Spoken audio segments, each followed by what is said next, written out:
La France était la première nation du monde quand elle avait 25 millions d'habitants sous Louis XIV. Et elle donnait la loi au monde. Quand Louis XIV avait une indisposition, tout le monde était inquiet. Maintenant, elle n'est plus rien en natalité, en nombre, n'est-ce pas? Elle est 40 millions en face de blocs qui ont des milliards, n'est-ce pas? Ce sont des milliards dont on parle maintenant. Alors, on ne peut pas... Déjà, au temps d'Hitler, la grosse gaffe d'Hitler, n'est-ce pas, c'est qu'il a parlé alors qu'il avait 80 millions d'hommes derrière lui. Il aurait eu 400 millions d'hommes derrière lui, il aurait gagné. C'est évident. Et c'est une question de nombre. Alors, vous n'avez pas le nombre, taisez-vous. Vous n'avez pas le nombre, taisez-vous. Alors, en ce moment-ci, on parle, n'est-ce pas, dans une petite Europe toute petite, n'est-ce pas. La France est devenue les Deux-Sèvres sans s'en apercevoir. Elle est devenue pas plus importante que la Drôme ou l'Ariège, n'est-ce pas? Oui, mais vous savez tout de même que la puissance d'une nation ne se mesure pas qu'au nombre de ses habitants. Ah, si elle a ses ressources matérielles, elle les a pas non plus. Alors elle n'a pas parlé, n'est-ce pas?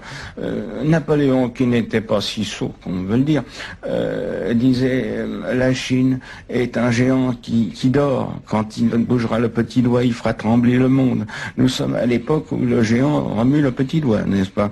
Et j'ai bien peur qu'il fasse trembler le monde, n'est-ce pas? Mais alors, quel avenir voyez-vous à votre pays? Ah, je ne lui vois pas plus d'avenir qu'au Danemark, à la Hollande, et moins qu'à la Suisse, qui a une habitude de ces situations-là. C'est un pays qui continue à parler, je vous dis, comme sous Louis XIV, alors qu'il est devenu les Deux-Sèvres, hein, n'est-ce pas? Ce qu'il dit n'a aucune importance. Il n'a plus de souveraineté, ce qui est grave. Il prend sa souveraineté soit en Russie, soit en Amérique. De lui-même, il ne peut rien dire, l'affaire de Suez le prouve, n'est-ce pas? Il n'a plus de souveraineté, on lui a enlevé sa souveraineté. Il est forcé de la prendre où on lui prête, n'est-ce pas? Ce qu'il se serait, d'ailleurs, ce que je dis, ce qui ne se serait pas passé si c'était uni avec l'Allemagne. C'est ce qu'il cherche en ce moment-ci. Il cherche la France européenne, ils la font en ce moment-ci, ils essayent, mais l'histoire ne repasse pas les plats, il n'y a rien à faire. Alors, c'est fini, parce que les autres grimpent en natalité tout le temps.